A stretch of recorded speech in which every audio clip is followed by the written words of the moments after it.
வணக்கம் நண்பர்களே, இந்துக்கள் விழித்திரை நண்பர்கள் வணக்கம். இந்த பதிவு பார்க்குறது சப்ஸ்கிரைப் பண்ணிங்க, ஃப்ரெண்ட்ஸ் ஷேர் பண்ணுங்கள். சப்போர்ட் பண்ணணும்னு நினச்சிங்கன்னா சூப்பர் தேங்க்ஸ். ஜாயின் பண்ணிருக்கு சப்போர்ட்டிவ் ஒரு அண்ணாமலை சேனல். தேங்க்யூ. இப்போ அந்த அதிமுகலேருந்து ஒரு 11 மாஜிக்கல் தட்டி தூக்க ரெடியாக இருக்குது. இப்போது திமுகலேருந்து சில பேர் வரலாம். ஏன்னா அவர் என்ன சொல்கிறார் என்னன்னா, இந்த மாதிரி தலைவர் ஊழல் இல்லாமல் நாட்டு வளம் பெறத்துக்கு எப்போது தான் கிடைப்பாங்க. நம்ம வின்சென்ட் சர்ச்சில் அப்படின்னு ஆங்கிலேயர் இருந்த மாதிரி இதுக்கப்புறம் நீங்கள் நினச்சாலும் கிடைக்காது. ஸோ இந்த மாதிரி நீங்கள் எந்த கட்சியெல்லாம் பார்க்காதீங்க. நீங்கள் உங்கள் குழந்தைய வளர்ச்சிக்காக ஓட்டு போட தயாராகிக்குங்க. அப்புறம் வருத்தப்படாதீங்க. அது உண்மைதான். ஏன்னா இதில் கட்சி பார்க்கக்கூடாது. ஊழல் இல்லாமல் அவர் என்ன சொல்கிறாரு, முதல் 5 வருஷம் இந்த கழிவெல்லாம் எடுத்தேன்றார். இந்த குப்பையை காங்கிரஸ் பண்ணது. அடுத்து கட்டமைச்சிட்டாரு. இனி அடுத்த 5 வருஷம் குழந்தைகளுக்கு இந்த மாதிரி நாடு வளர்ச்சிக்கு எல்லாம். இப்படி ஒரு 10 வருஷத்துக்கு தர 7 வருஷமாக என்ன பண்ணானுங்க, காங்கிரஸ் இவங்க கொள்ளையடிக்கிறதா இருந்திருக்கானுங்க. காரணம் குடும்ப ஆட்சி. அதனால தான் சொல்கிறது. இப்போ கூட பாருங்கள், இன்றைக்கி ராணிப்பேட்டையில் காந்திங்கிற ஒரு மந்திரி ஏழைகள் கொடுக்குற அந்த பொங்கல் டைம் கொடுக்குறோம்ல வேட்டி சட்டை, அதுலேயும் ஊழல் பண்ணி காந்தாள். அது இப்போது இந்த south Indian textiles research association கோயம்புத்தூரில் செக் பண்ணிவிட்டு அது என்ன சொல்கிறார் அண்ணாமலை, 320 ரூபாய்க்கு மேலே வரும் காட்டன் தயாரித்தா, பாலிஸ்டர்னால் அதில் பாதி வரும். இவன் என்ன பண்ணிட்டானு 78% பாலிஸ்டர் போட்டுக்காணும். எப்படி இந்த செந்தில் பாலாஜி கொலுசு கொடுத்தாப்புல, ஈய கொலுசை வெள்ளி கொலுசுன்னு அந்த கதை தான். இதையும் ரிசர்ச் பண்ணியாச்சு. போன தடவை இங்கே பார்டர் அடிக்கிறேன், எங்கேயோ இந்த சூரத்தில் சேலை வாங்குறேன்னு நிப்பாட்டிட்டோம். இப்போ 78% பாலிஸ்டர் என்ன அர்த்தங்க, அந்த பாதி காசு அடிச்சிருது. விஞ்ஞான திருடன்னு அதான் இது. கொஞ்சோண்டு காட்டன் கம்மியாக போட்டு 20% பாக்கி பாலிஸ்டர் போட்டு காட்டன் சொல்லி கொடுத்தாச்சுன்னா காட்டன் காசை எடுத்துடலாம். பாலிஸ்டர் போட்டு இதை பத்திரிகையாளர் கேளுங்க, உங்களுக்கு இந்த டீட்டெயில் தரேன்னு சொல்லியிருக்காங்க. இந்த மாதிரி நபர்களை வச்சு என்ன பண்ணுறதுங்க? பேர் காந்தின்னு நினச்சிட்டு ஓட்ட போடுற மாதிரிலாம் பண்ணாதீங்க. அதே மாதிரி ஜகத் ரச்சங்க டாய்லெட்டுக்குள்ளேலாம் பணத்தை அடிக்க வச்சுருந்தா அப்படி, அவரும் இது வச்சுருக்கா அப்படி மருத்துவக் கல்லூரி. இந்த மாதிரி நபரில் இருந்து என்ன பிரயோஜனம்? ஜகத் ரச்சங்க பார்த்தா இந்த பக்கம் சாமி கும்பிட்டு இது மாதிரி ஆழ்வார்ன்றாங்க, இந்த பக்கம் போகிற ஊழல் கொள்ளை. அது திமுகவில் எங்கெங்கே ஃபண்டிங் வருதோ இல்லை வேவா வேலுன்னா ஏடிஎம் வேலு எல்லாத்தையும் பிளாக் பண்ண போகிறாங்க. அதுதான் தெரியுது. இந்தி கூட்டணி பிரமாதமாக சொல்லிட்டு இருந்தானுங்க. அது இப்போ ஒன்றுமில்லாமல் ஆயிடுச்சு. ஏற்கனவே பல வீடியோ கொடுத்துருக்கோம். அவன் வெளியில் போயிட்டுருக்கிறான். மெயினான பிரதானமே நிதிஷ்குமார் வந்துட்டான்னு தெரியும். இதில் சனாதனத்தை பற்றி பேசிட்டு உதயநிதி யார் வராதேங்கடான்ட்டானுங்க மத்திய பிரதேசம். சரி, இவர் கொள்ளடிச்ச பணம் பண்ண தெரில, அங்கே பாருன்னு போயிட்டுருக்காரு. ஒன்றும் இன்வெஸ்ட்மெண்ட் பெருசாக வரதில்லை. ஏதோ 2000 கோடி 1000 ஏதோ இது பண்ணிகிட்ருக்காங்க. அதையும் அண்ணாமலை சொல்லிகிட்ருக்காரு. என்ன இப்படி இருக்கும்போது இவங்களுக்கெல்லாம் இப்போது இந்த மாதிரி தேசிய கூட்டணியில் இந்த இந்தி கூட்டணி புள்ளி கூட்டணி இருக்கிறவங்களுக்குலாம் தோல்வி பயம் வந்து போச்சு. நேற்றே மோடி சொல்லிட்டார். கார்கேன்ற அந்த தலைவர், இது தலித் தலைவர், கர்நாடகா பேஸ்டு காங்கிரஸ்க்கு அவர் தான் தலைவர், 400 மேலே வருவேன் நீ அப்படின்னு மோடி சிரித்தார் பார்லிமெண்ட்டில்.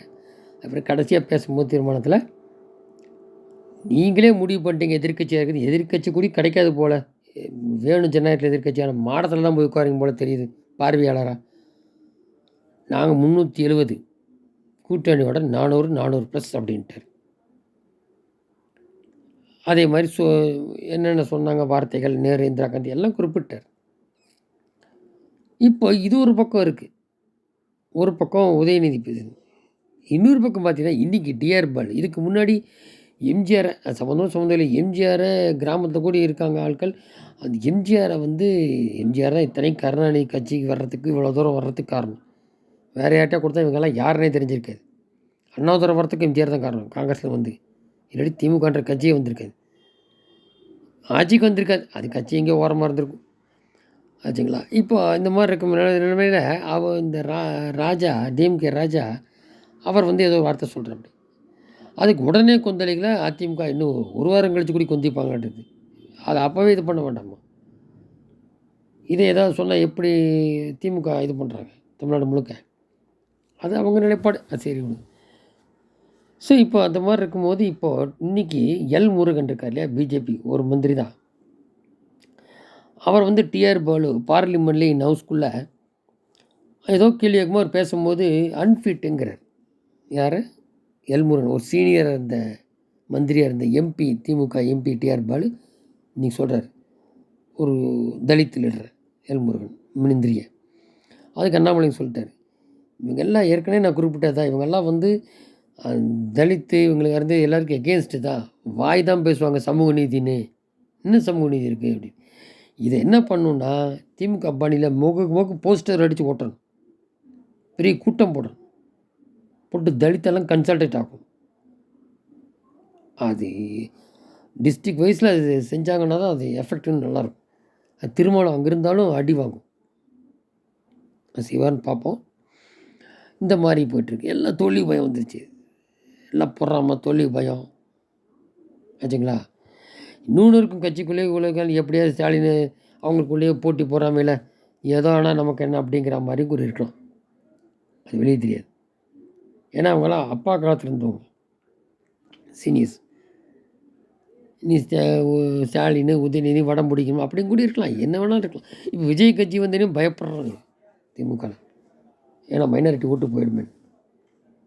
அதுக்கு வேண்டி என்ன வேணாலும் தொல்லை கொடுப்பானுங்க. படத்தில் நடித்த படம் நடிக்கிறவங்க வந்தாங்க, இதுலேயும் தொல்லை கொடுப்பாங்க. எல்லாத்துக்கும் தயாராக இருக்கும் யாராக இருந்தாலும். அதான் இந்த மாதிரி ஒரு பக்கம் போயிட்டுருக்கு. சரி, இப்போ தேர்தல் வரனால கூட்டணி பற்றி பார்க்க போனீங்கன்னாக்கா, இப்போ பாமகவில் அதுக்கு முன்னாடி தேமுதிகவில் 4 எம்பி நிற்கணும்னா 2 எம்பி தரோம், இன்னும் எல்லாம் தோற்று டிஎம்கே விட்டு கொடுத்து போகணும் அப்படின்ற மாதிரி சொன்னாங்க. ராஜ்யசபா அப்போ தோற்றாலும் ராஜ்யசபா வேணுன்ற அப்படி பிரேமலதா.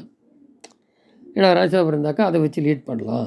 விஜயகாந்த் இறந்தனி கொஞ்சம் அதுக்கு மவுஸ் வருது மக்கள்கிட்ட, அது ஒரு ட்ராக்கு. இந்த பாமக என்ன பண்ணுறாங்கன்னா 12 தொகுதி எனக்கு வேணும், அப்போதான் ராஜ்யசபா 12 நின்று தோப்பானாவும் ராஜ்யசபா இதுக்கு சேஃபர் சைடுக்கா, அதை வச்சு மந்திரி வாங்கிறது. இப்போ இடையில ஏடிஎம்கேட்டையும் பேரம் பேசுகிறாங்க. ஏடிஎம்கேட்டை பயங்கர விலை கேட்குறாங்க, அது இன்னும் க்ரோஸ் எவ்வளோன்னு தெரில ஃபிகர், விலையோட சீட்டு வேணும். இது இப்படி போயிட்டுருக்கு என்ன. அப்புறம் எங்கே போய் அது ஒரு ஒரு ஜாதி கட்சி, எங்கே போய் அது வந்து மாற்றம் முன்னேற்றம் சொல்லி பார்த்தா அப்படி ஒன்றும் பப்பு வேகலை. 4% 3.5% கட்சி சீட்டு மட்டும் போன தடவை 7+1 பழனிசாமி கொடுத்தா அப்படி 10% ஒதுக்கீடு தர்றேன்னு. என்னென்னா வன்னியர் மட்டும் ஏற்கனவே எம்பிசியில் இருக்குது, திருப்பி அதுக்கு இவர் ஒன்றும் சொல்லலை ஸ்டாலின். அப்போ அவங்க கொடுத்த மற்ற ஜாதியெல்லாம் கேட்க மாட்டேன்னா, அப்போ பின்தங்கியோருக்கு கொடுத்துருக்காங்களா? 10% சொன்னார் மோடி. இடபிள்யூசி அப்புறம் என்ன இதுக்கு மட்டும் கொடுத்துட்டு என்ன, அது சரிசமமாக பார்க்கணும். அது ஒன்றும் கிடையாது. ஒரு பக்கம் இறக்கமும் ஏறுமுகமாக இருக்குது ஜாதி. இதில் ஜாதி குறிப்பிட்ட காலம் இருக்கட்டும். அம்பேத்கர் இவன் அரசியலுக்காக கொண்டு வந்துட்டானே இவ்வளோ தூரம், எதை ரிசர்வேஷனை, அது ஒரு பக்கம். இந்த மாதிரி போய்ட்டு இருக்கும்போது அவங்க சீட்டு கேட்குறாங்க. அது எப்படி ஆகுன்றது தெரியல. அது எவ்வளோ தூரம் அட்லீஸ்ட் February 11 இந்த பிஜேபி தலைவர் வர்றதுக்குள்ளே அதை ரெடி பண்ணணும் எல்லாம். அது இனி வர நாட்களில் தெரிய வரும். பாமக எப்படி இது பண்ண போகுது. இந்த பணத்தையும் வாங்கின 10 சீட் தந்த ஏடிஎம்கே பக்கம் என்ன வேணால் நடக்கும். ஆனால் அது வந்து ஜெயிக்கிற இது இல்லை. இப்போ பழனிசாமிக்கே வந்து இப்போ வெளியில் போகணுன்னு என்னடா பண்ணுறது, என்ன கூட்டணிக்கு ஆள் வரல, தேடி போய் பார்க்குறாங்க. பாமக சண்முகம் ஏடிஎம்கே போய் பார்க்குறாரு ராமதாஸை. இப்படி போய்ட்டுருக்கு, கூட்டணிக்கு ஆள் வரல. இந்த மாதிரி இருக்கும்போது எந்த நிலைமைக்கு ஆகுன்றது தெரில. இந்த பக்கம் சசிகலா தினகரெலாம் சேர்ந்தாச்சுன்னா அவங்க நாங்கள் தான் இது ரெட்டால் நிற்போம் அவங்க சொல்கிறாங்க. ஏற்கனவே குறிப்பிட்ட மாதிரி அவங்கள பிற்பாடு ஒரிஜினல் கூட சொல்லலாம். இப்போ வந்து இவருக்கு சாதகமாக இருக்குது கோர்ட்டில் பழனிசாமிக்கு. அந்த இது முடிஞ்சுது.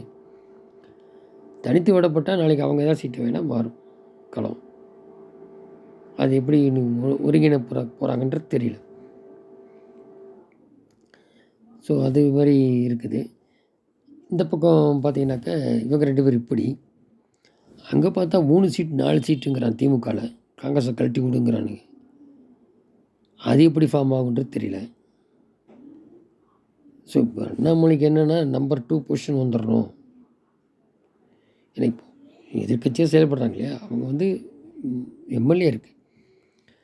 பட் நம்பர் 2 பொசிஷனுக்கு வந்துட்டோம்னா சீட்டு வாங்கி பர்சன்டேஜ் வாங்கி அதுலேருந்து பல லீடு எடுக்கலாம் அப்படிங்கிறது பிஜேபி தமிழக பாஜக உடைய திண்ணமாக இருக்குது.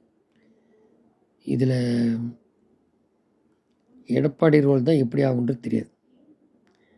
இப்போவும் சில பேர் டெல்லியில் வந்து எடப்பாடி சேர்ந்தா ஜெல் ஆகாது, ஓட்டு வர சீட்டும் வராது. 19 பார்த்தாச்சு. அதுக்கு முன்னாடி ஜெயலலிதாவோட இருக்கும்போதும் பார்த்தாச்சு. I think 2004 or something. So அதனால் இவங்க இப்படி போகிறது தான் நல்லது. அப்போ தான் அது களம் தெரியணும் என்னன்றது. 20% ஒன்றுமே இல்லை, 5 சீட்டு 6 சீட்டு வந்தாலும் பெரிய தானே 0லேருந்து.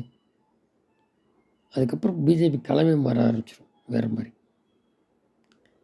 இவர் இப்போ பன்னீர் ரெட்டையிலை கிளைம் பண்ணுறாரு எனக்கு வேணும்னு. அது அது முடியாது. இப்போ அங்கே தானே இப்போது சுப்ரீம் கோர்ட்டில் வந்திருக்கு. ஈரோடு கிளக்கும்போது வேறு, அப்போ ஒத்துக்கிட்டார் கொடுக்குறேன்னு.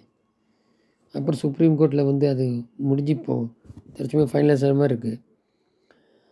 அப்போ மக்கள்கிட்ட நின்று தான் தெரியும். மக்கள்கிட்ட நின்று ஒருவேளை அவங்கெல்லாம் ஒரு சீட் வந்து பழனிசாமி வரலைன்னா தெரியும்.